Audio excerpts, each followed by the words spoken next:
Okay, so Oh, it's the darkest evening of the year. and we are going into the darkness. Yes, we are embracing it. Embracing it, yeah. Yes, that's today's session. It's really funny. We had to talk about this because it's also, oh God, we have to do this. It's really a lot of resistance to go into darkness. And a lot of things happened during the week because I knew that I was going to go into the darkness, and it's really difficult to do because it's not a place where we want to be. So, so why do it? Why do it as artists? Why?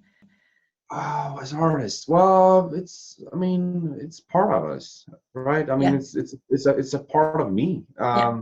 as much as any other part. Yeah. And that is who we are. Of course, yes, absolutely. And I think it's even more than that. I think that, because we human beings are not like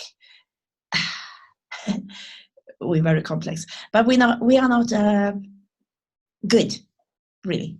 We are quite brutal people, a brutal race. Yeah. We are, and we manage to sort of put a surface on top of that to be able to have the civilized society that we have. But it's costing us a lot to have this because it means that a big part of us we need to not look at that. We need to put that aside. A big part of who we really are, and that's what it's been costing us. And it's so nourishing to see who we really are, because that's what happens when we go in there. We see who we really are. Yeah. Yeah. That's why we're fascinated by it. That's why we, if there's an accident, especially if someone is really wounded or someone has died, people are flocking around it to see how it is. It's part of who we are. Yeah. And to take that away from us, to take the darkness away from a human being, is making that human being not a grown-up, not an adult, not a whole human being. Yeah, as you said.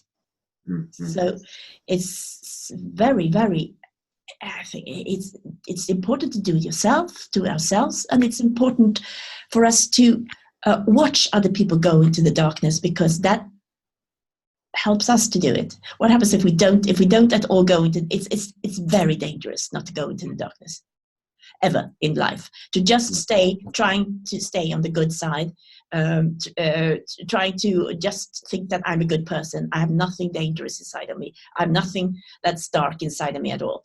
That means that we are projecting the darkness onto other people because it's there.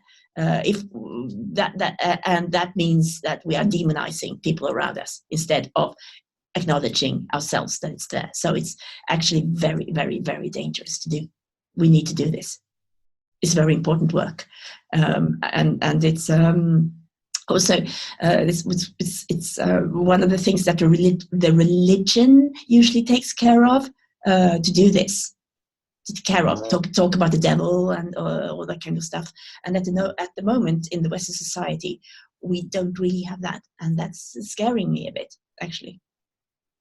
Even that we, let's say in Sweden, we don't go to church anymore. We're not religious in that extent. That means that we have no outlet for that, for the dark side. We have nowhere to put it.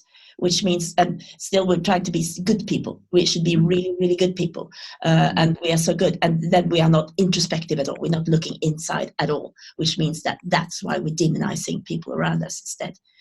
I can see that, but I don't really see what happens when we demonize. We think that they're evil. We think that people that we just, even if they're not, we just think that, oh, he's evil, oh, she's evil, oh, they're evil people, because and that's scaring me, because no one is just evil and no one is just good. So yeah, so that's why I think we need to do this, and that's one of the things that we need to do as artists. We need to lead the way to do that. I don't know if it's darkness. Why? This is really funny as well, isn't it? Funny that sexuality is when we talk about darkness, we talk about sexuality. What's dark about sexuality, really? I don't know. The first thing I thought when you said that is that sexuality is also something that we not everyone, but not everyone is hiding their darkness either. So, but many of us hide our sexuality, right? Yeah. So both the darkness and the sexuality are two pretty common sides that we don't really show. Yeah, but sexuality is both dark and light. I mean, sexuality is the most beautiful thing and the most light thing that exists, but it's also can also be the darkest thing, like everything else. So, but it's what it's definitely linked to is, or not linked to, because it's the same thing as creativity, because it's a sexuality that creates a new human being. So it's a creation. We create through sexuality, and all kinds of creations are sexual, and if we don't allow the sexuality into the creation, it's not a real creation. Because it's what it is. It's what it is. Sex is making a creation. It's making a baby. Yeah, it is. Yeah, that's and I haven't thought of it that way, but it's just amazing to hear it that way. It's so true. Yes, it is. So if this is sort of beside point, but if you want something to happen in your life, if you use your sexuality to get it, it's going to be much easier to get it than if you don't. Yeah. Because it's our power. It's our deepest power. It's our sexuality. Yeah. And it's the most dangerous power as well, because it's both real male and female sexuality, and I'm not talking again about the energies. Both are the strongest force in nature. Yeah. But still, why is it? Where's the darkness in it then? Yeah, where's the darkness in that? Is it how you use it? It's probably how you use it.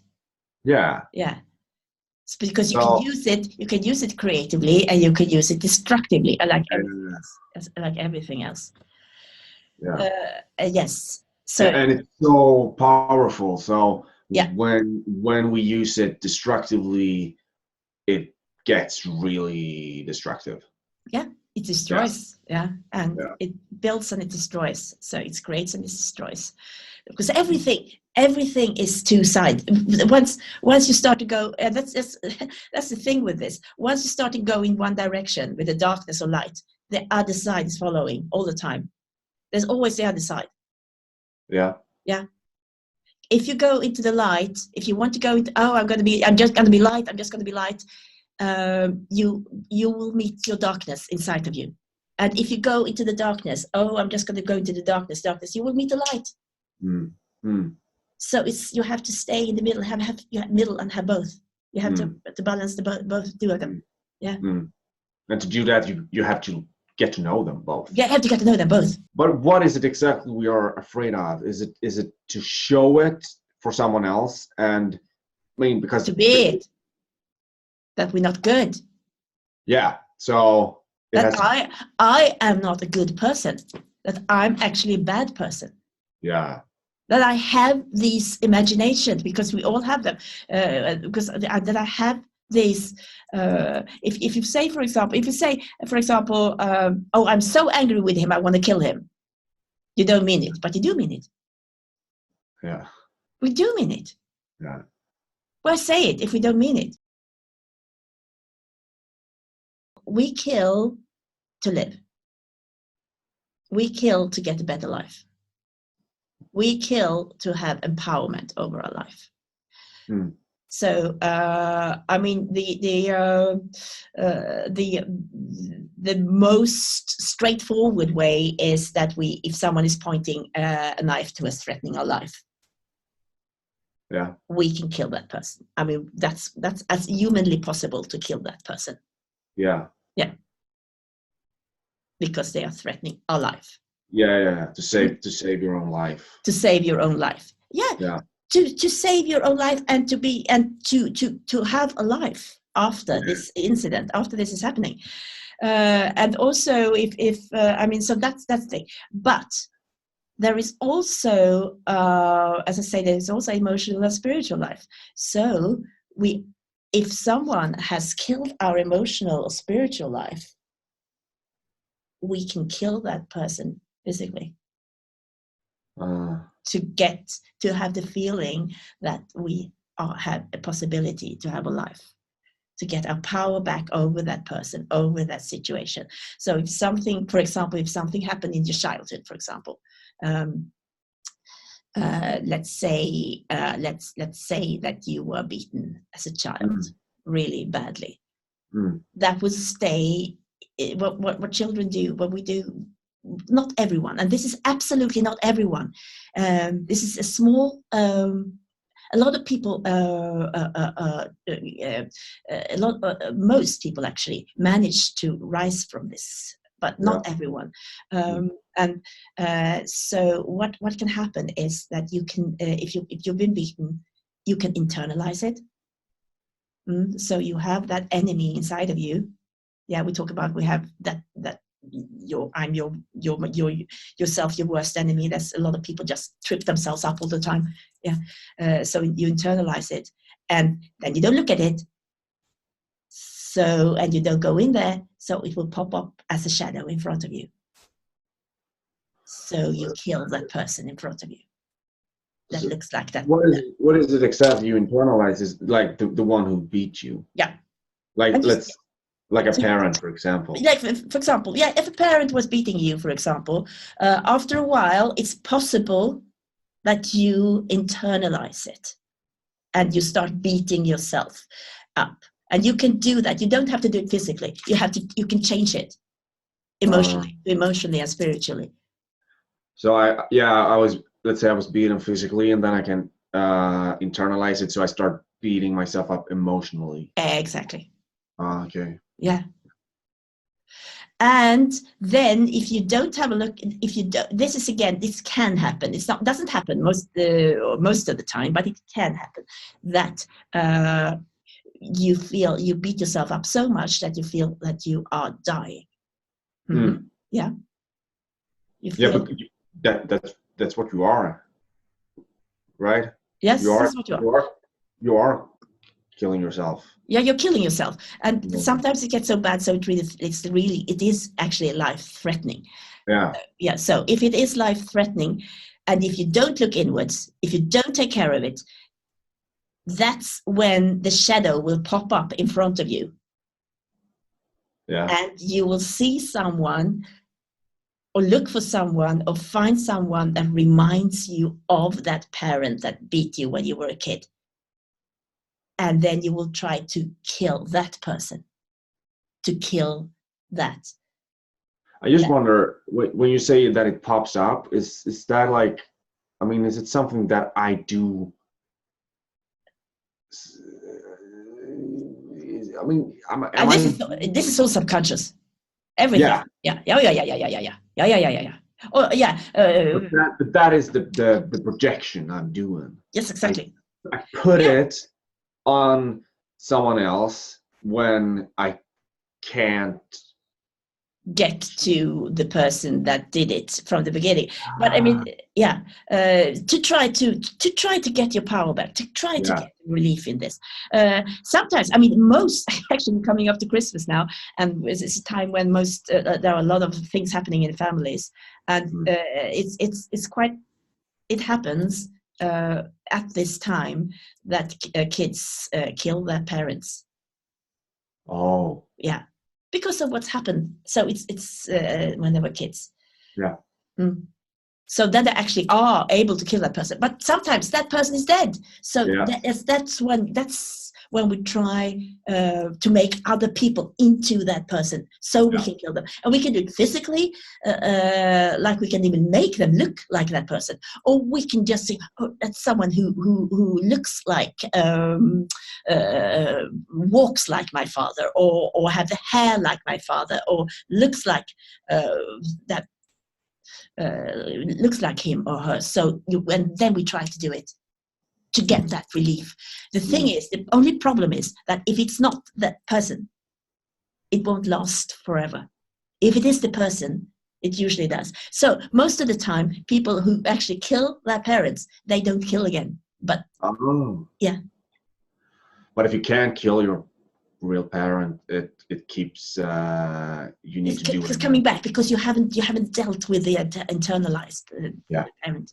Really, it's just a relief for some short time.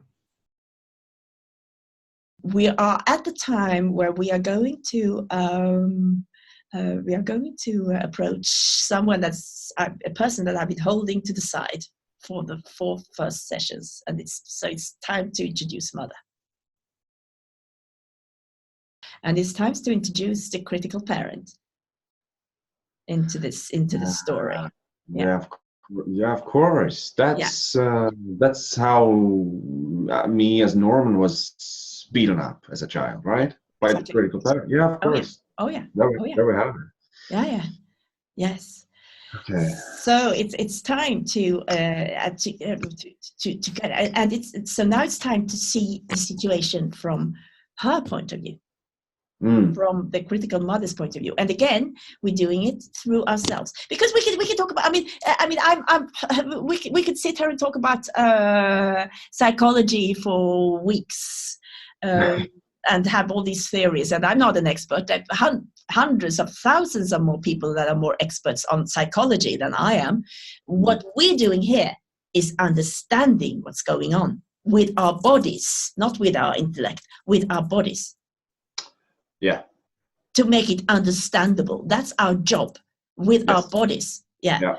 So that's what we're going to go into. So what the exercise I want to do today is to let mother speak.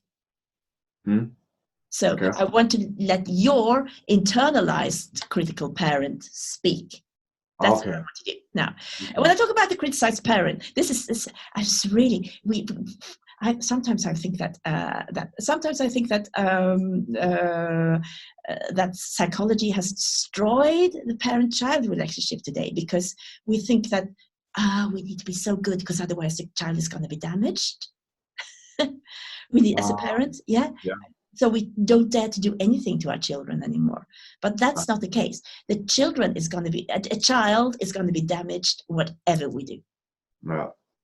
Yeah. And it's not that the child is going to be damaged the whole time, but children are very sensitive people, and the people who grow up to be actors are incredibly sensitive children. That means that it might be one time when you were 3-year-old that you didn't get a pen that you wanted to have, for example. Could be that. Yeah. And that happens to everyone, of course, all the time. But isn't it like, you can't protect a child from the darkness. No, you can't. No. That's what I mean. You can't. And why should you? And why should you? Yeah. Why should you? Yeah. No, you shouldn't, because it's impossible, I guess. Well, yes. What do you want to make them into adult children walking around not having dealt with the darkness? I mean, what do you want? No. Children are incredibly dark. Yeah. Children are really, really dark. They torture animals. Yeah. They hit each other. Oh, that's true. They bully each other. I had like a thought before that the darkness comes later on, but it's not. No. We are born dark. Oh, yeah. We just have this idea that, children are so beautiful and clean and then nothing. No, children are dark. Yeah. The darkness is there already from the beginning. So we're gonna let mother speak. Okay. Yes. So we're going to let your critical parent speak. So it's up to your critical parents. That's the internalized critical parent that you have. That really, and this is so important to talk about as well, it has actually nothing to do with our real parents. The critical parent is something that everyone is having. Oh yeah, we all have it. I was not really correct. It has to do with your parent, of course, but it has to do with every parent. It has to do with the task of being a parent. Yes. Yeah. Yeah, the task of being a parent, not that that your parents were bad parents. It has to do with the task of being a parent. Yes. Yeah. Exactly. Yeah. Okay. So now we're going to let your parents speak. So what I want you to do, if we're going to talk to another side of ourselves, it's a very, very good idea to change the chair. To sit in another chair. And when you sit down on that chair, you are your critical parent. Okay. So I'm sitting on this. Do you see me? Yeah.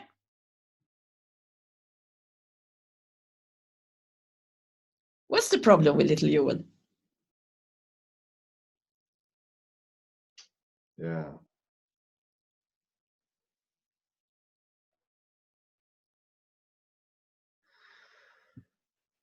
Yeah, he has a weakness. He's like a crybaby. Okay. Yeah, and that's not gonna help him further on.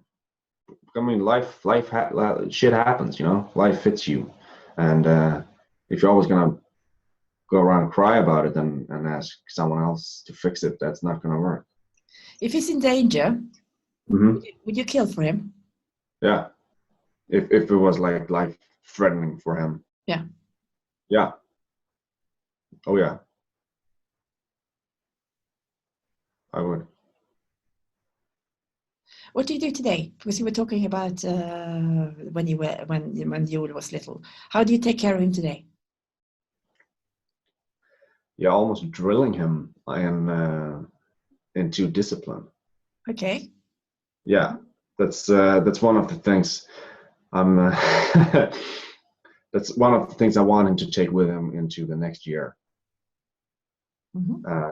To practice discipline, Mm-hmm. and that is because I want him and me to be proud of myself. Mm. To live up to my own assignments and my own words. If I say that I'm going to do this because it's important to me and to him, and then I want to make sure that he listens and that he sticks to it. So what's his weak spot? Yeah, I think one of his weakest spots is that he doesn't believe in himself. Mm-hmm. I know that he is pretty good at discipline, and I think I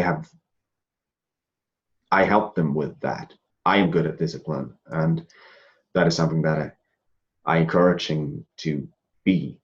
And another thing I feel is that I give him a lot of courage, which he uses sometimes, but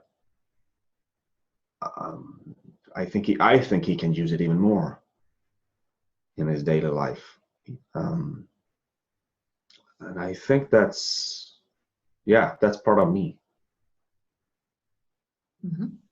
So I care for him a great deal, and I want him to do good, and yeah. But his weakness is, in my opinion, that he doesn't believe in himself, and he has a tendency to go up his head a lot and make things harder than they really are. Mm-hmm. Yeah. So what do you want to say to him now?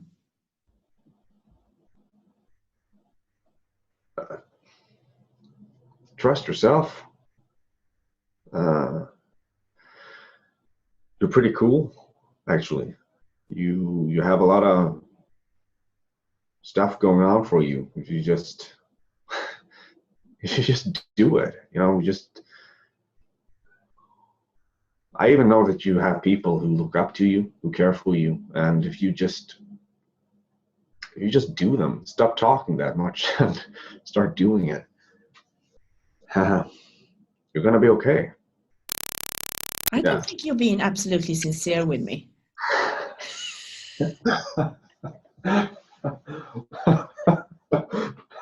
You think I'm lying? No, I think you're making yourself nicer than you are, actually.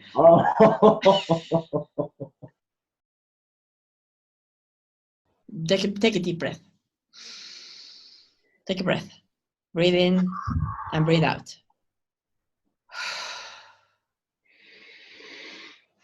Who would you kill? Well, basically people who are in the same position as him when he is not doing what he needs to do. How would you kill them? I abandon them. How would you kill them? How would you kill them? That's not, how would you kill them? Would you strangle them? Would you use a knife? Would you hit them on the head? I throw them off a cliff, all of them. I would make sure to take them to a cliff, and I push them down, smack their heads against the rocks.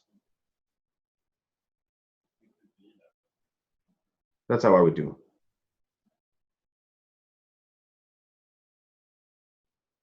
So how do you feel now?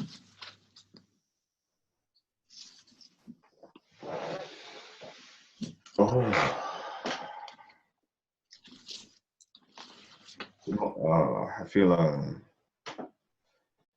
sad right now. Okay. But it's running around in me right now. I feel happy too, and scared too, and strong. Yeah. I want to keep encouraging this side of me. Yes. Like when I first heard the name, like in the previous session, the critical parent, I started immediately to like think of it as, only bad and the bad guy, and now I understand that it's such a big part of me, as all sides of me, and Well, there is darkness in that side, as in every other side. Exactly. So, but let's talk about mother then. Yeah. And let's call her the darkness. I mean, there's even light in there. Yeah, it's got to be that. It's got to be light in the darkness. Yeah,